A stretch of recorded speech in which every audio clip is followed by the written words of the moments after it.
Well, the residents of Aleppo say otherwise, and so does Jan Egeland, the humanitarian advisor to the UN Special Envoy for Syria. From Geneva, he directly appealed to Assad to allow aid to reach the desperate civilians.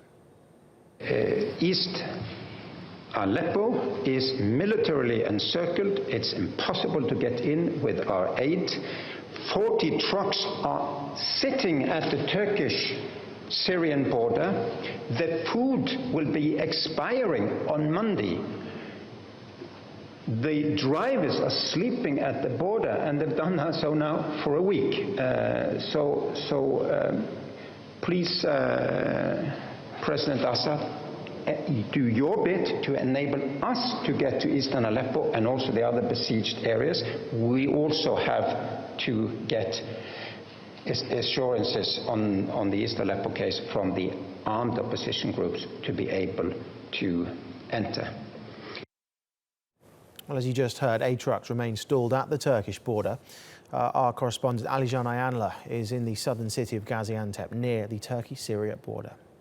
After the comments made by the UN's Deputy Special Envoy to Syria, Ramzi, as well as the head of the UN's humanitarian task force to the country, Jan Egeland, I think it's important to separate them into two categories. First, the peace process, whereby Ramzi said that he hoped to engage all parties on the ground to start talks in the coming weeks, and that he hoped that countries meeting in New York on the sidelines of the UNGA are able to get the peace process back on track. And secondly, whereby Jan Egeland talked about the aid situation in Syria. He described Monday's attack as the worst ever attack on an aid convoy, and that tremendous cloud had been cast over the entire process, and that if this were to continue, that they would need strong assurances as the UN that this type of incident, that this type of attacks would never happen again. He also said that he didn't understand how a convoy's path, contents, and